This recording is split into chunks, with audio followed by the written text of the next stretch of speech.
They said humans were too dangerous, too unpredictable to fight beside. Entire galaxies feared them, not for their weapons, but for their madness. My name is Krylax Vaughn, alien anthropologist, and I was sent to prove them wrong, or confirm our worst fears. I once declared humanity insane, a logic gate error made flesh. From the clean, ordered comfort of my orbiting research ship, their history read like a fever dream, a chronicle of chaos, war, and impossible survival. My pilot, Xandra, found my horror amusing. "What's got your skin that shade of purple, Krylax?" she teased. How could I explain a species that drew imaginary lines on their planet and then slaughtered each other over them? A species that poisoned their own minds for entertainment? Drex, our hulking Vargo security chief, simply grunted. "Inefficient," he said, after analyzing the effects of their so-called alcohol.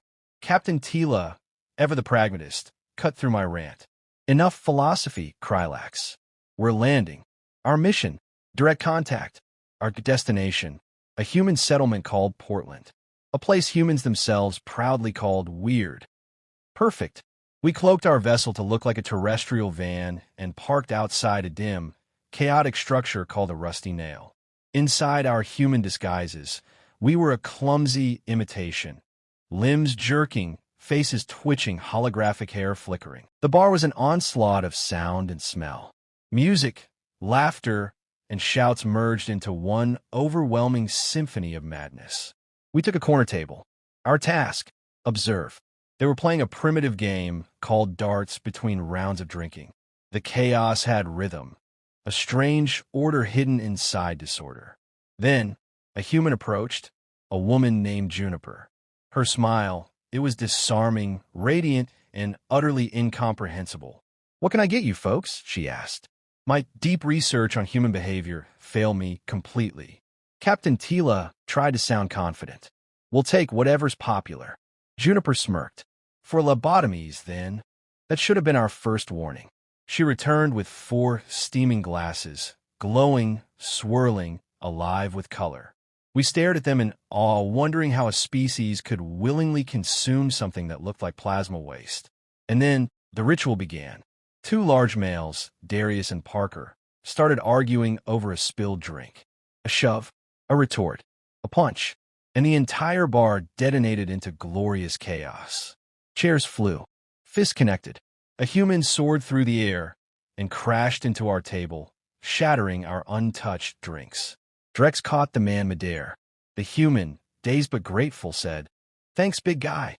Now put me down, I've got a fight to finish." The exit was gone, lost to the storm of violence. Then Xandra's disguise flickered, exposing her 3 eyes. A man saw her. "Holy crap," he gasped. "You're not human." The entire room froze. Every eye turned toward us. And then, so we did.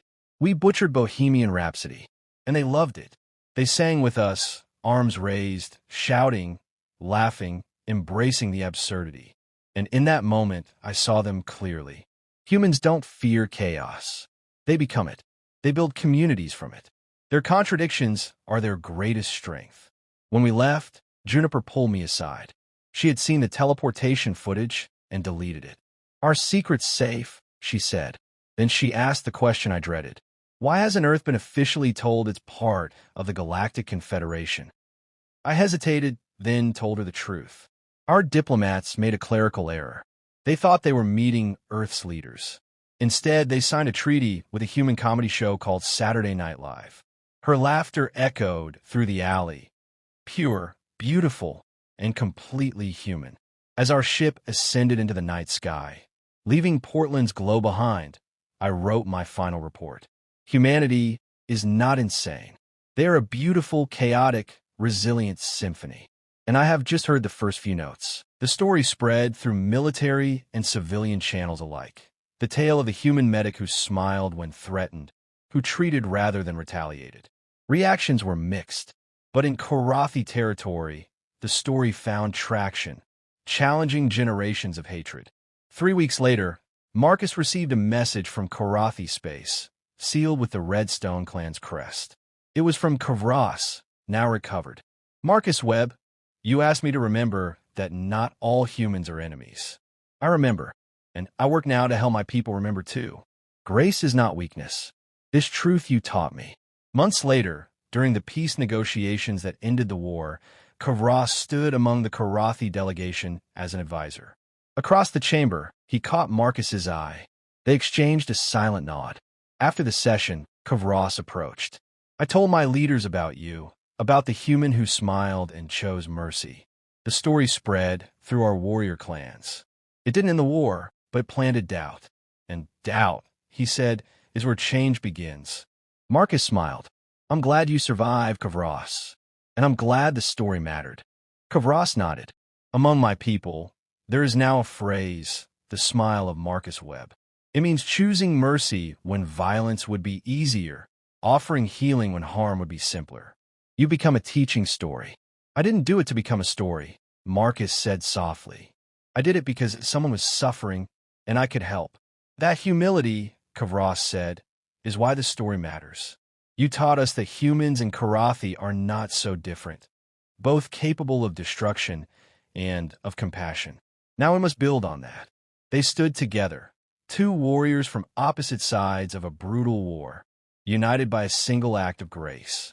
As peace took root on Varnath Prime, Marcus returned to his medical duties, carrying with him one unshakable truth. Sometimes the most powerful weapon isn't a gun, but a smile offered in the face of hate.